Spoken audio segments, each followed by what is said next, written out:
இறைமகன் இயேசு கிறிஸ்துவின் இன்ப நாமத்தினாலே மறுரூப ஆலய திருச்சபையார் யாவருக்கும் என்னுடைய அன்பின் வாழ்த்துக்களையும் இந்த புதிய மாதத்திற்குரிய வணக்கத்தையும் நான் தெரிவித்துக் கொள்கிறேன். கிருபையின் சமாதானமும் உங்களோடு இருந்து வழிநடத்துவதாக. இந்த மாதத்தின் முதல் நாள் ஆராதனையிலே அவங்களுடைய வார்த்தை பகிர்ந்து கொள்ளும்படிக்கு வாய்ப்பை கொடுத்த சபையுடைய மற்றும் சபையார் யாவருக்கும் என்னுடைய நன்றியை தெரிவித்துக் கொள்கிறேன். இந்த ஆராதனையிலே என்னுடைய சகோதரர் ஜோயண்ணா நண்பர் ஜோன்ஸ் ராஜாசிங் அவர்களோடு பங்கு பெறுவதிலே நான் மகிழ்ச்சி அடைகிறேன். ஒரு மாதத்தை நாம் முடித்து இரண்டாவது மாதத்திற்குள்ளாக அடியெடுத்து வைத்திருக்கிறோம். ஒவ்வொருவருடைய மனதிலும் எவ்விதமாக ஆண்டவர் நம்மோடு பேசப் போகிறார் என்ற சிந்தனையோடு நாம் வந்திருப்போம்.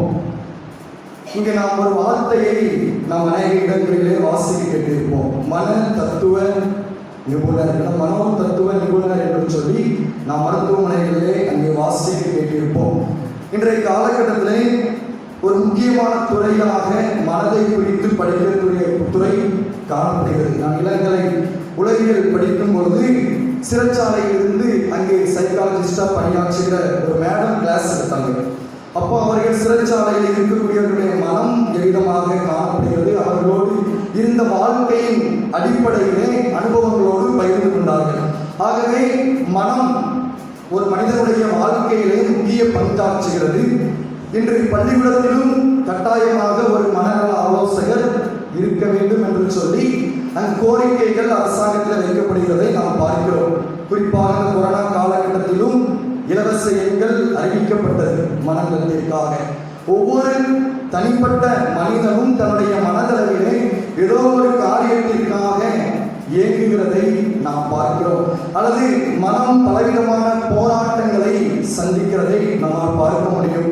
இந்த புதிய மாதத்தின் முதல் நாளிலே ஆண்டவர் நம்மோடு பேசக்கூடிய காரியம் இறை நம்பிக்கையில் மனோபலம். இறை நம்பிக்கையிலே நாம் மனதிலே பலன் உள்ளவர்களாக வாழும்படிக்கு அழைக்கிறார். The strength of mind in the faith of God. ஆண்டவர் மீதுள்ள விசுவாசத்திலே நம்முடைய மனதின் பலம் எவ்விதமாக காணப்படுகிறது என்பதை சிந்தித்து பார்க்கும்படிக்கு ஆண்டவர் அழைப்பு விடுகிறார். சிறு பிள்ளைகள் முதற்கொண்டு பெரியவர் வரைக்கும் கேட்கும்போது என்னுடைய மனதிலே ஏதோ ஒன்று இருக்கிறது, ஆனால் அதை புரிந்து கொள்ள முடியவில்லை. என்னுடைய மனம் ஏதோ ஒரு முடிவெடுப்பதற்கு நினைக்கிறது, ஆனால் முடிவெடுக்க முடியவில்லை. அது என்னுடைய மனம் ஏதோ ஒரு காரியத்திலே பலவீனமாக காணப்படுகிறது என்று சொல்லி சொல்வதை நாம் கேட்டிருப்போம். ஆகவே இன்றைய மாதத்தின் முதல் நாளிலே ஆண்டவர் நம்மை பார்த்து சொல்லக்கூடிய காரியம் வாசிக்க கேட்போம். யோசுவா 1ஆம் அதிகாரம் 6ஆம் வசனம். யோசுவா 1:6.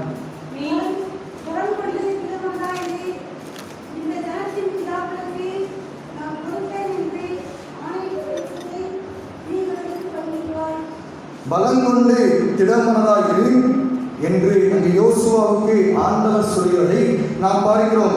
இங்கு பலங்கொண்டு திடமனதாயிரு என்று சொல்லி நம்முடைய வேதாகமத்திலே மொழிபெயர்க்கப்பட்டிருக்கிறது.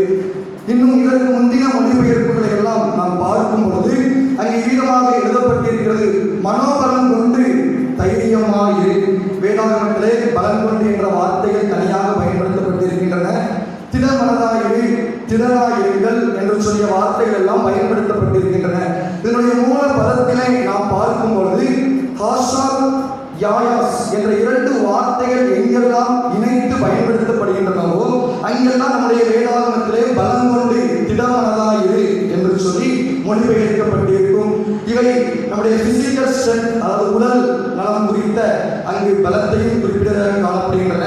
பெரும்பாலும் இந்த 2 வார்த்தைகளும் இணைந்து வரக்கூடிய பகுதிகள் எல்லாம் அங்கு எதை குறிக்கும் வண்ணமாக காணப்படுகின்றன. நம்முடைய சைக்கலாஜிக்கல் ஸ்ட்ரென்த், நம்முடைய மனதினுடைய பலத்தை குறித்து அங்கு சொல்லப்பட்டிருக்கிறவர்களாக காணப்படுகின்றன.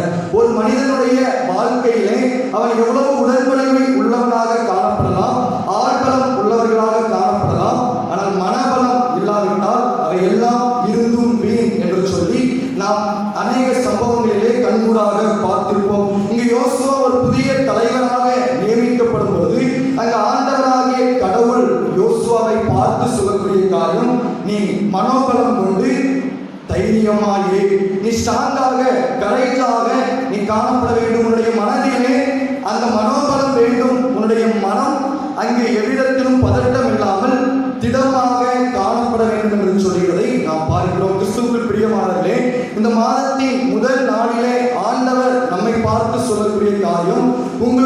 மனதிலே நீங்கள் பலனுள்ளவர்களாக காணப்படுங்கள், இறை நம்பிக்கையினாலே அந்த பலத்தை பெற்றுக்கொள்ளுங்கள் என்று சொல்லி ஆண்டவர் அழைப்பு கொடுக்கிறார். இங்கு பலன் கொண்டு திடமனதாயிரு கட்டளை வாக்கியத்திலே இங்கு சொல்லப்பட்டிருக்கிறது. ஆண்டவர் ஒரு கட்டளை இடுவது போல அங்கு சொல்கிறார். பலன் கொண்டு திடமனதாய் நாம் இருக்க வேண்டிய ஒரு காரியத்தை அங்கு கட்டளையின் அடிப்படையிலான வாக்குத்தத்தத்தை அங்கு கொடுக்கிறார். இன்றைய நாளிலே நாம் எவ்விதமாக பலம் கொண்டு திடமனதாக இருக்க வேண்டும் என்று சொல்லி தியானிக்க இருக்கிறோம். நம்முடைய வாழ்க்கையிலே பலவிதமான நேரங்களிலே நம்முடைய மனம் பலவீனமடைந்து விடுகிறது. சில காரியங்கள் நடக்கும் பொழுது நம்முடைய மனம் துக்கப்படுகிறது. சில வார்த்தைகளை நாம் கேட்கும் பொழுது நம்முடைய மனமானது அலைப்பாகிறது, அது சோர்ந்து போய் விடுகிறதை நாம் பார்க்க முடியும். இதற்கான காரணங்கள் என்ன என்று சொல்லி நாம் அறிந்து கொள்ளும் பொழுது நிச்சயமாக ஆண்டவர் நமக்கு கட்டளையிட்டபடி நாம் பலம் கொண்டு தைரியமாக வாழ முடியும். இங்கு முதலாவது நாம் பார்க்கும் பொழுது நம்முடைய வாழ்க்கையிலே நாம் நம்முடைய மனதின் பலத்தை இழப்பதற்கு காரணமாக அமைவது என்ன என்று சொல்லி பார்க்கும்போது யோசுவா 5ஆம் அதிகாரம் 1ஆம் வசனம். யோசுவா 5:1 வாசிக்க கேட்போம்.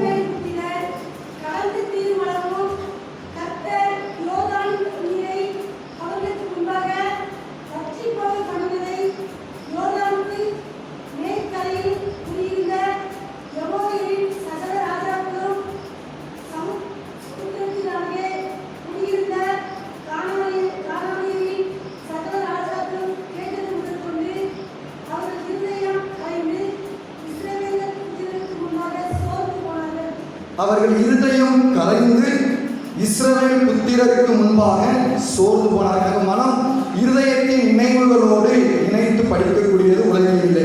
ஆக இங்கு இந்த ஜனங்களுடைய இருதயம் அங்கு மனதிலே பலன் இல்லாமல் இஸ்ரவேல் புத்திரருக்கு முன்பாக சோர்ந்து போனார்கள் என்று சொல்லி பார்க்கிறோம். காரணம் என்ன?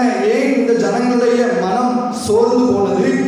அங்கு நாம் பார்க்கிறோம் ஏன் இவ்விதமாக அவர்கள் மன பலனை இழந்து போனார்கள். முதலாவதாக self heals your strength of mind. அங்கு சுயம் நம்முடைய பலத்தை இழக்க பண்ணுகிறது. நம்முடைய சுயமே நம்முடைய மனதின் பலத்தை இழக்க பண்ணுகிறது.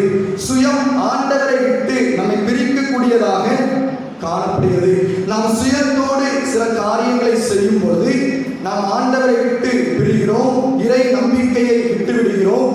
அப்பொழுது நம்முடைய இருதயம் சோர்வும், நம்முடைய மனதிலே நாம் பலன் இல்லாதவர்களாக காணப்படுவோம். இங்கு யோசுவா 5ஆவது அதிகாரத்திலே நாம் பார்க்கிறபடி அங்கு இஸ்ரவேல் ஜனங்கள் யோசுவாவின் தலைமையிலே யோர்தானை கடந்த பிற்பாடு அங்கு நடைபெற்ற ஒரு சம்பவத்தை தான் அங்கு பார்க்கிறோம்.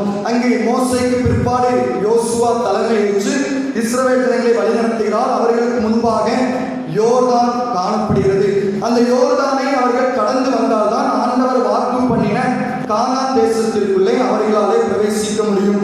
அங்கு யோசுவா 3ஆம் அதிகாரம் 15ஆம் வசனத்தில் அங்கு சொல்லப்படுகிறது, யோர்தான் அறுப்பு காலம் முழுவதும் கரை புரண்டு போம். அங்கு எபிரேய மாதத்தின் 1ஆவது மாதத்திலே அங்கு கரை புரண்டு ஓடுவது வழக்கம். என்றால் அறுப்பு காலம். ஏனென்றால் தொடர்ந்து நாம் யோசுவாவின் புத்தகம் 5ஆம் அதிகாரத்தின் பின்பகுதியை நாம் பார்க்கும் பொழுது அன்றைய தினத்திலே பஸ்காவை அவசரித்தார்கள். பஸ்கா 1ஆவது மாதம் 14ஆம் தேதியிலே கொண்டாடப்படக்கூடிய ஒரு பண்டிகை.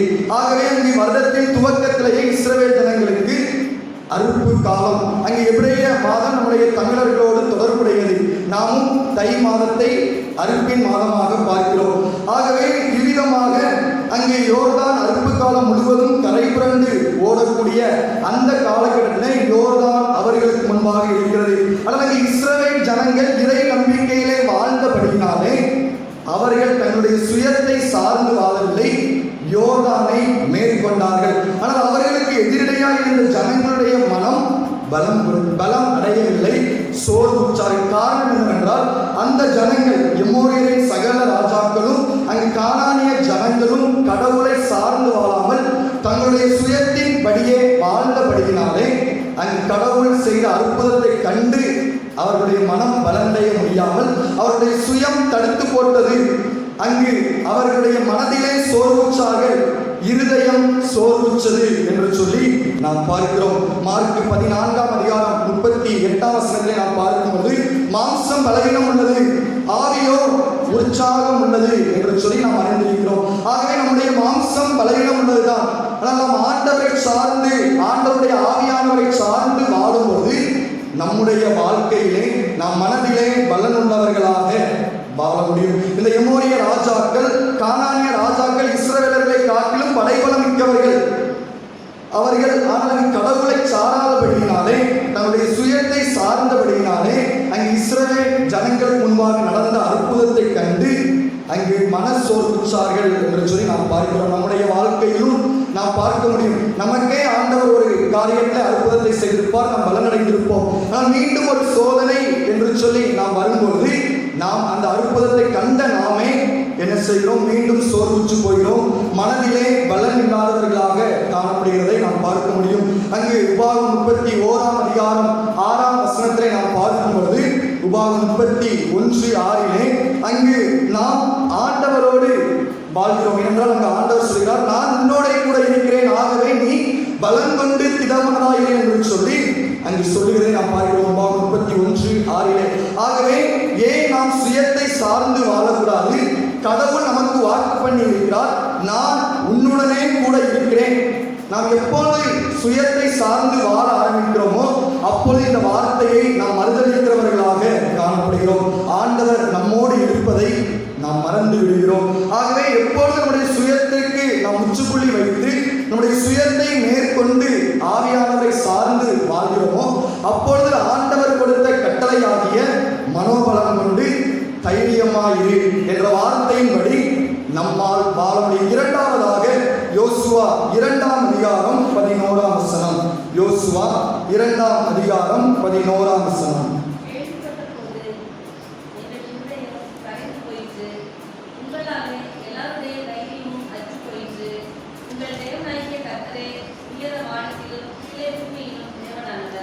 கேள்விப்பட்ட போது எங்கள் இருதயம் கரைந்து போயிற்று, உங்களாலே எங்களுடைய தைரியமும் அற்று போயிற்று.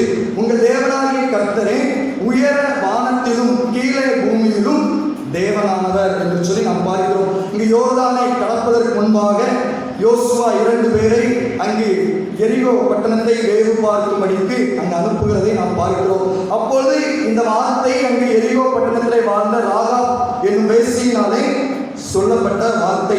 இங்கு ஏன் இவர்களுடைய மனோபலம் அங்கு மாறி போயிடுச்சு, அது மனோபலம் குறைந்து போயிடுச்சு என்று சொல்லி பார்க்கும்போது, fear kills your strength of mind. அங்கு பயம் அவர்களுடைய மனோபலத்தை இழக்க செய்தது. பயம் இந்த எரிகோ பட்டணத்து மக்களுடைய பலத்தை அங்கு மாற்றி போற்றிற்று என்று சொல்லி நாம் பார்க்கிறோம். எரிகோ பட்டணத்தினுடைய அந்த மதிலை குறித்து நாம் பார்க்கும்போது 2 விதமாக காணப்படக்கூடிய ஒரு மதில். நாம் ஒரு காம்பவுண்ட் சுவரை மாத்திரம் கட்டுவோம், ஆனால் அங்கு அந்த ஜனங்கள் கட்டியிருந்த மதில் எதிரமாக காணப்பட்டது என்றால் அங்கு முதலாவது ஒரு காம்பவுண்ட் சுவர் இருக்கும். அதில் எப்படின்னா இப்படி பாய் பிடிச்சிருக்க மாதிரி ஒருத்தர் படுத்துடலாம், அந்த அளவிற்கு அகலமான ஒரு மதில் சுவர். அடுத்து இடையிலே அங்கு அவர்களுடைய காரியங்களை, அவர்களுக்குரிய முக்கியமான காரியங்களை ஒழித்து வைப்பதற்காக இடையிலே அநேக பொக்கிஷ அறைகளை வைத்திருப்பார்கள்.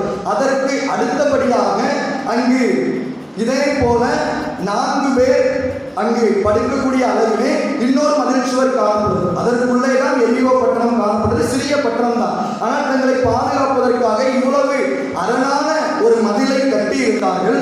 ஆனால் இஸ்ரவேல் ஜனங்கள் வருகிறார்கள் என்பது தெரிந்தவுடன் அவர்களுக்குள்ளாக பயம் வந்தது. அந்த பயம் அவர்களிடத்தில் எவ்வளவு பெரிய பாதுகாப்பான மதில் இருந்தாலும் அவருடைய மனதிலே அந்த பலத்தை தக்க வைத்துக் கொள்ள முடியவில்லை.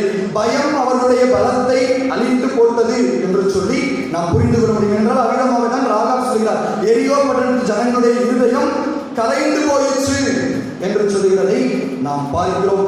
ஆனால் இங்கு தொடர்ச்சியாக நாம் பார்க்கும்போது இஸ்ரவேல் ஜனங்கள் அவ்விதமாக எரிகோ பட்டணத்தை முறியடிக்கிறார்கள். நாம் அறிந்திருக்கிறோம். அங்கு ஒவ்வொரு நாளும் ஒரு முறை சுற்றி வந்தார்கள், 7ஆவது நாள் 7 முறை சுற்றி வந்தார்கள் என்று சொல்லி பார்க்கிறோம். அங்கு ஒரே நாளிலே 7 தடவை சுற்றி வருகிறார்கள். அந்த அளவிற்கு சிறிய பட்டணம் தான். ஆனாலும் அங்கு மதில் மிகவும் பயங்கரமாக காணப்பட்டாலும் அந்த ஆண்டவர் தம்முடைய பிள்ளைகளுக்காக அங்கு வெற்றியை கொடுக்கிறார். மதில் இடிந்து விடுகிறது. அங்கு பாதுகாக்கப்பட்டவர்கள் அங்கு ராகாப்பும் அவருடைய குடும்பமும் என்று சொல்லி பார்க்கிறோம். அங்கு நினைத்திருந்தால் அங்கு தங்களுடைய பயத்தை விட்டுவிட்டு இஸ்ரவேல் ஜனங்களுடைய கடவுளை குறித்த பயம் அவர்களிடத்தில் இருக்கும் என்றால் ராகாப்பை போல எரிகோ பட்டணத்து ஜனங்களும் அங்கு இஸ்ரவேல் ஜனங்களோடு இணைந்திருக்க முடியும். ஆனால் அங்கு அவர்களுடைய பயம் அங்கு அமிதமாக ஆவிக்குரிய ரீதியாக முடிவெடுக்க விடவில்லை.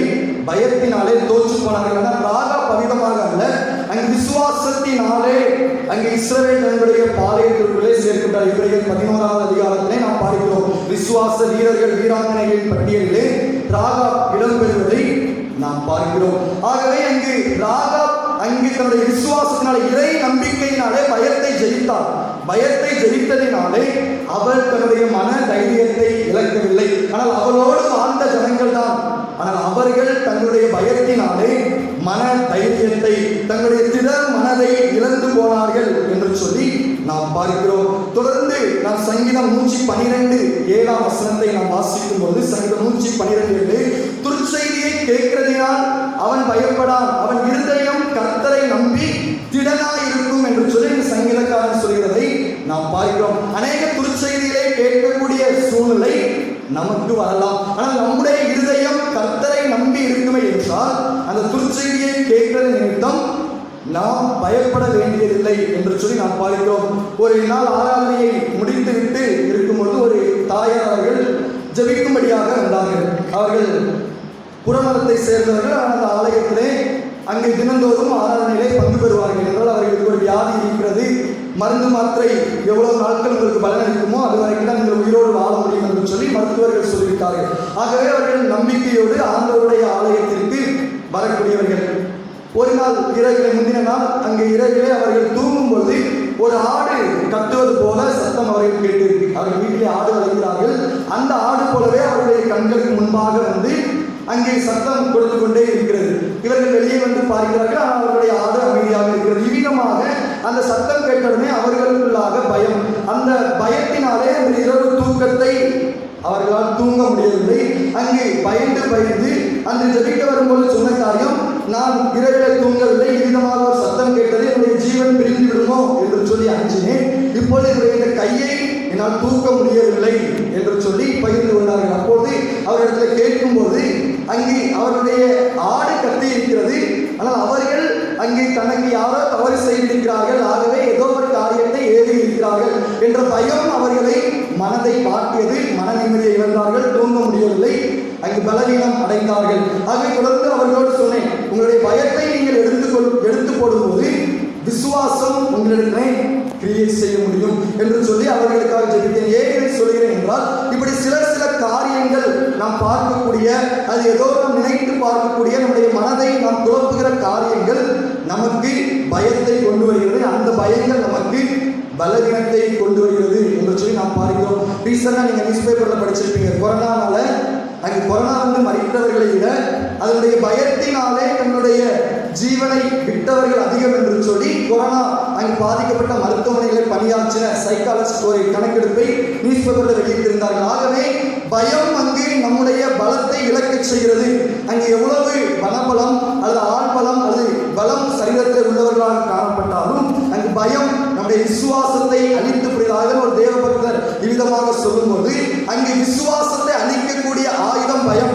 ஆனால் நாம் பயத்தை மேற்கொள்ளும் போது அந்த விசுவாசம் நம்மிலே பலன் கொடுக்கிறதாக காணப்படும். அதை கிறிஸ்துவுக்குள் பிரியமானவர்களே, ஆண்டவர் நமக்கு சொல்லக்கூடிய இரண்டாவது காரியம், நாம் பயத்தை விட்டுவிடும் போது நாம் மனபலம் கொண்டு தைரியமாக இருக்க முடியும். மூன்றாவதாக யோசுவாவின் புஸ்தகம் 7ஆம் அதிகாரம் 5ஆம் வசனம். யோசுவா 7ஆம் அதிகாரம் 5ஆம் வசனம்.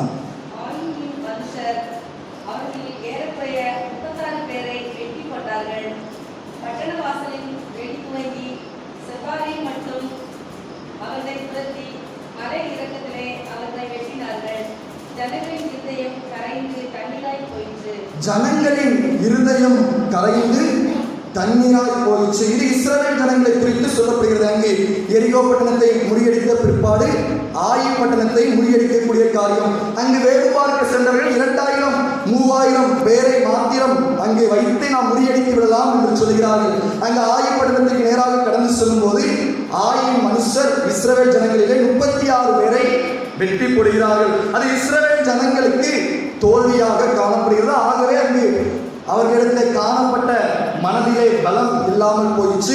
இருதயம் தண்ணீரை போல கரைந்து போயிடுச்சு என்று சொல்லி நாம் பார்க்கிறோம். 6ஆம் வசனத்திலே நாம் பார்க்கும்போது அங்கே யோசுவாவும் தன்னுடைய வஸ்திரங்களை கிழித்து போட்டுக்கொண்டு கர்த்தருடைய பெட்டிக்கு முன்பாக அங்கு விழுந்து முகங்குப்புற கிடைக்கிறதை நாம் பார்க்கிறோம். இங்கு தொடர்ச்சியாக நாம் பார்க்கும்போது இங்கு இவர்களுடைய இஸ்ரவேல் ஜனங்களுடைய மனபலம் குறைந்து போவதற்கு காரணம் என்ன என்று சொல்லி நாம் பார்க்கும்போது sin kills your strength of mind. பாவம் அங்கே நம்முடைய மனபலத்தை இழக்கச் செய்கிறது.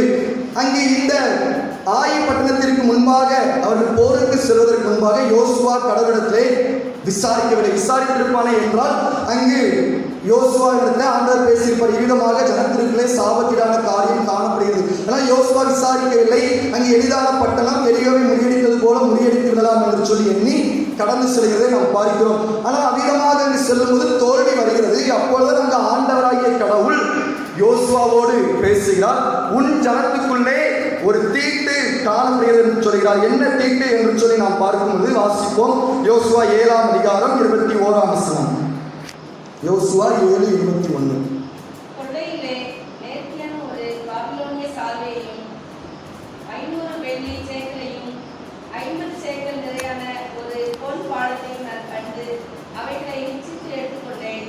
இதோ அவைகள் என் கூடாரத்தின் மத்தியில் பூமிக்குள் விழுந்திருக்கிறது. வெள்ளி அதன் அடியில் இருக்கிறது என்றான். அங்கு ஆகான் என்பவன் அங்கு எரிகோ பட்டணத்தை ஆண்டவர் முழுவதுமாக சுட்டரிக்க வேண்டும் என்று சொன்னபோது அங்கே இச்சித்து சில காரியங்களை திருடிக் கொள்வதை தன்னுடைய கூடாரத்திலே ஒழித்து வைக்கிற சம்பவத்தை நாம் அனைவரும் அறிந்திருக்கிறோம். அங்கு அவன் அதீதமாக தவறு செய்தபடினாலே அங்கு அவர்களிடத்தில் இருந்த மனோபலத்தை ஆண்டவர் குறைய பண்ணினார் என்று சொல்லி நாம் புரிந்து கொள்ள முடியும். ஆகவே பாவம் ஒரு மனிதனுடைய வாழ்க்கையிலே அங்கு மன பலத்தை இழக்க செய்கிறதாக நாம் பார்க்கிறது. எல்லோருக்கும் முன்பாகவும் அங்கு தைரியம் உள்ளவர்களாக அல்லது அவர்கள் விதமாக போருக்கு சென்றார்கள். ஆய்வுக்கு முன்பாக வெறும் 2000 பேரை வச்சு முறியடிக்கலாம் என்று சொல்லி தைரியம் உள்ளவர்களாக எல்லோருக்கும் முன்பாக தோற்றமிட்டார்கள். ஆனால் அவர்களுக்குள்ளாக இருந்த பாவம் அங்கு அவர்களை வெற்றி பெற முடியாதபடிக்கு அவருடைய பலத்தை இழக்க செய்தது. இங்கே அந்த ஆகானுடைய பாவம் அங்கு முழு இஸ்ரவேல் ஜனங்களுக்கும் அங்கு எதிர்மறையான ஒரு முடிவை கொடுத்தது. அங்கு கொள்ளையிலே ஒரு பாபிலோனிய சால்வை, அங்கு பாபிலோனிய சால்வையை அவன் திருடினான். தொடர்ந்து 200 வெள்ளி சேக்கல், கிட்டத்தட்ட 1 கிலோ 300 கிராம் அங்குள்ள அந்த வெள்ளி சேக்கல் நிறைவுடைய அதை திருடினான். தொடர்ந்து பொன்பாலம், ஒரு பொன்பாலம் 50 சேக்கல் நிறையான 575 கிராம், அரை கிலோவுக்கும் மேலான எடையுள்ள பொன்பாலத்தை அவன் திருடுகிறான். ஆகவே அங்கே ஒரு நல்ல வகையில் தான் அவன் திருடி என்ன செஞ்சிருக்கிறான், தனக்காக அங்கே சேர்த்து வைக்கிறதை நாம் பார்க்கிறோம். ஆனால் அந்த பாவம் அவனுக்கு அங்கே எதிர்டையான முடிவை கொடுத்தது. அவனோடு இருந்த ஜனங்களுடைய இருதயத்தையும் தண்ணீரை போல கரைந்து போக பண்ணிச்சு என்று சொல்லி நாம் பார்க்கிறோம். ஆகவே சில நேரங்களிலே நாம் செய்யக்கூடிய தவறுகள் அங்கே நம்முடைய பலத்தை இழக்க செய்கிறதாக காணப்படும். நாம் ஆண்டவருக்கு பிரியமில்லாத காரியங்களில் இருக்கும்போது, ஆண்டவருடைய வார்த்தைக்கு கீழ்ப்படியாத நேரங்கள், இவை எல்லாவற்றிலும் நாம் நம்முடைய மனதிலே பலத்தை இழக்கிறவர்களாக காணப்படுவோம். இங்கு யோசுவா முதலாவதே ஆண்டவரிடத்தில் விசாரிப்பனை என்றால் நிச்சயமாக முதலாவதே அறிந்திருப்பார்கள். மனிதர்களாகி நாம் தவறு செய்வது இயல்புதானலா. ஆண்டவரிடத்திலே நாம் ஒப்புரவாகும் போது நிச்சயமாக அதிலிருந்து ஒரு மீட்சியை பெற்று நம்முடைய மனபலத்தை மீண்டும் செய்திருக்க முடியும். அதில் இங்கு யோசுவா தவறி போனதை நாம் பார்க்கிறோம். அங்கே எரியோவுக்கு முன்பாக கூட ஆண்டவரிடத்தை விசாரித்தார்கள். ஆய்வுப்படனத்துக்கு செல்வதற்கு முன்பாக ஆண்டவரிடத்திலே விசாரிக்கவில்லை. ஆகவே நம்முடைய வாழ்க்கையிலே நாம் எந்த ஒரு காரியத்தை செய்தாலும் ஆண்டவரிடத்திலே விசாரிக்கும் பொழுது நம்மிடத்தில் குறை இருக்குமே என்றால் நிச்சயமாக நம்முடைய ஆண்டவர் சுட்டி காட்டி அந்த குறையை சரி செய்வதற்காக பலத்தை தரக்கூடியவர். ஆகவே நம்முடைய வாழ்க்கையிலே நம்முடைய மனதிலே காணப்படக்கூடிய தைரியத்தை அச்சுப்போக பண்ணுவது பாவங்கள். அதிலே நாம் மிகவும் கவனம் உள்ளவர்களாக காணப்படும். தொடர்ந்து யோசுவா 10ஆம் அதிகாரம் 25ஆம் வசனத்திலே நாம் பார்க்கும்போது, அப்பொழுது யோசுவா, இனி நீங்கள் அங்கு ஆய்வுப்படனத்தை முறியடிக்கிறார்கள், அதற்கு அநேக பட்டணங்களை முறியடிக்கிறார்கள், அவர்களுக்கு முன்பாக இன்னும் அநேக ராஜாக்கள் இருக்கிறார்கள். யோசுவா சொல்லக்கூடிய காரியம், நீங்கள் மனபலம் கொண்டு தைரியமாயிருங்கள், நாம் இனி ஜெயிக்கலாம் என்று சொல்லி அங்கே நாம் பார்க்கும்போது யோசுவாவின் தலைமையில் 31 ராஜாக்களை ஜெயித்தார்கள். யோசுவா 12ஆம் அதிகாரம் கடைசி வசனத்தில் சொல்லப்படுகிறது, 31 ராஜாக்களை யோசுவா தன்னுடைய தலைமையிலே ஜெயித்தான் என்று சொல்லி நாம் பார்க்கிறோம். ஆகவே அங்கு தவறு களையப்பட்ட பொழுது மீண்டும் மனோபலத்தை பெற்றுக்கொண்டார்கள். 2 நாளாகமத்தின் புஸ்தகம் 19ஆம் அதிகாரம் 11ஆவது வசனத்தின் பின்பகுதியை நாம் வாசிப்போம். 2 19ஆம் அதிகாரம் 11ஆம் வசனம். இதோ ஆசாரியனாகிய அமரியா கர்த்தருக்கடுத்த எல்லா நியாயத்திலும் இஸ்மவேலின் குமாரனாகிய கடைசி நீங்கள் திடமனதாயிருந்து காரியங்களை நடத்துங்கள், உத்தமனுக்கு கர்த்தர் 2 நாளாகும் 19ஆம் அதிகாரம் 11ஆம் வசனத்தின் பின்பகுதி. நீங்கள் திடமனதாய் இருந்து காரியத்தை நடத்துங்கள், உத்தமனுக்கு கர்த்தர் துணை. ஆகவே அங்கு நாம் உத்தமர்களாக நடக்கும் பொழுதுதான் அங்கு ஆண்டவர் நமக்கு துணை செய்கிறார். நம்முடைய மனதின் பலத்தை நாம் இழக்க முடியாதபடிக்கு ஆண்டவர் அங்கு தன்னுடைய பலத்தையும் நமக்கு தருகிறார். ஆகவே நீங்கள் திடமனதாய் இருந்து காரியத்தை நடத்துங்கள் என்று சொல்வதை நாம் பார்க்கிறோம். ஆகவே கிறிஸ்துவுக்கு பிரியமானவர்களே, ஆண்டவர் இந்த மாதத்தின் துவக்க நாளிலே நம் ஒவ்வொருவரையும் பார்த்து சொல்லக்கூடிய காரியம், ஆண்டவர் கட்டளையிடக்கூடிய காரியம், நீங்கள் என்னுடைய பிள்ளைகள், ஆகவே நீங்கள் மனோபலம் கொண்டு தைரியமாய் இருங்கள் என்று சொல்கிறார். அவ்விதமாக நாம் மனோபலம் கொண்டு நம்முடைய வாழ்க்கையிலே தைரியமாக வாழும்படிக்கு அழைக்கப்படுகிறோம். அவ்விதமாக ஆண்டவர் சொன்ன கட்டளையின்படி நாம் வாழ வேண்டும் என்றால் அந்த கட்டளையோடு இணைந்திருக்கக்கூடிய வாக்குத்தத்தமாகிய மனதிலே பலத்தை நாம் பெற்றுக்கொள்ள வேண்டும் என்றால் நம்முடைய வாழ்க்கையிலே நாம் எவ்விதமாக காணப்பட வேண்டும் என்றால் நாம் நம்முடைய சுயத்தை, நம்முடைய செல்ஃபை விட்டு கொடுத்து ஆண்டவரை சார்ந்து வாழ்கிறவர்களாக நாம் காணப்பட வேண்டும். நாம் பார்த்தோம், இறை நம்பிக்கையில் மனோபலம். ஆண்டவருடைய நம்பிக்கை எப்பொழுது வரும்? நம்முடைய சுயத்தை விட்டு கொடுக்கும் பொழுது, நம்முடைய சுயத்தின் மீது நம்பிக்கை இல்லாதவர்களாக ஆண்டவர் மீது நம்பிக்கை வைக்கும் பொழுது நாம் நம்முடைய மனதிலே தைரியம் உள்ளவர்களாக வாழ முடியும். இரண்டாவதாக நாம் பார்த்தோம், அங்கு பயம் மன பலத்தை குறைக்கிறது என்று சொல்லி பார்த்தோம். ஆகவே நாம் இறை நம்பிக்கையோடு வாழும் பொழுது பயத்தை முறியடித்து மனதிலே பலன் உள்ளவர்களாக நாம் வாழ முடியும். மூன்றாவதாக நாம் பார்த்தோம், பாவம் ஒரு மனிதனுடைய மனோபலத்தை இழக்கச் செய்கிறது. உத்தமனுக்கு கர்த்தர் துணை. ஆண்டவர் மீது நம்பிக்கை வைக்கிற நாம் ஆண்டவருக்கு பாத்திரவான்களாக நடக்கும் பொழுது அவர் நம்முடைய மனோபலத்தை அதிகரிக்க செய்கிறார். நாம் தோல்வியுறும் பொழுது அல்லது நமக்கு எதிர்மாறான சூழ்நிலைகள் நம்முடைய வாழ்க்கையிலே வரும்பொழுது நாம் ஆண்டவரிடத்தில் விசாரிக்கும் பொழுது நிச்சயமாக அதை நாம் சரி செய்ய வேண்டிய காரியம் என்றால் நம்முடைய குறைகளை ஆண்டவர் சுட்டிக்காட்டி மீண்டும் நம்மை சரி செய்து நம்முடைய மனோபலத்தை அதிகரிக்க செய்கிறவராக காண்கிறார். அது கிறிஸ்துவுக்கு பிரியமானவர்களே, நம்முடைய வாழ்க்கையிலே என்றோ நடந்த ஒரு சம்பவம் இன்று நம்முடைய மனதிலே அழுத்தமாக பதிந்து கொண்டு அது நம்மை துக்கப்படுத்துகிறதாக, அது நம்முடைய விசுவாசத்தை சீர்குலைக்கிறதாக காணப்படலாம். அது என்றோ ஒருவர் சொன்ன வார்த்தை நம்முடைய பலத்தை இழக்க செய்ததாக காணப்படலாம். வேதவசனம் சொல்கிறது, ஆண்டவர் இந்த மாதத்திலே நம்மை பார்த்து சொல்லக்கூடிய காரியம், மனோபலம் கொண்டு தைரியமாயிருங்கள். இன்றளவிற்கும் ஒரு மனிதனுடைய மனதிலே ஏற்படக்கூடிய ஒரு டிஸார்டர், ஒரு குறைவை எவ்வளவு அதிகமாக மனதை குறித்து படித்து டாக்டரேட் வாங்கியிருந்தாலும் அவர்களால் சரி செய்ய முடியாது என்பதை அதை குறித்து படித்தவர்களே நிரூபித்திருக்கிறார்கள். உலக பிரகாரமாக சரீரத்திலே வரக்கூடிய வியாதி கூட ஒரு தற்காலிகமான தீர்வு அல்லது நிரந்தர தீர்வு என்று சொல்லி ஆபரேஷன் பல காரியங்கள் இருக்கிறது. ஆனால் மனதிலே ஒரு மனிதனுக்கு ஏற்படக்கூடிய தடுமாற்றம் அல்லது மனதிலே ஒருவன் அங்கே குன்றை காணப்படக்கூடிய காரியத்தை எந்த ஒரு மருத்துவத்தாலும் முழுமையாக தீர்க்க முடியவில்லை. ஆகவே ஆண்டவர் ஒருவரே அங்கு நம்முடைய மனதை பலப்படுத்துகிறார். ஆகவே இறை நம்பிக்கையிலே மனோபலம் கொண்டவர்களாக வாழும்படிக்கு அழைக்கப்படுகிற நம்முடைய சரீர பலம் மனோபலத்தை தராது. நம்மோடு சுற்றி இருக்கிறவர்கள் நமக்கு மனோபலத்தை தர முடியாது. அதனால் நாம் ஆண்டவர் மீது வைத்திருக்கிற நம்பிக்கை நமக்கு மனோபலத்தை தர முடியும். ஆகவே இந்த புதிய மாதத்திலே ஆண்டவர் அமிதமாக நமக்கு மனோபலத்தை தந்து தைரியமாக வாழவும், அநேக காரியங்களை ஆண்டவருக்காக செய்யவும், அவருக்காக சாட்சியாக வாழவும் நமக்கு உதவி செய்வாராக.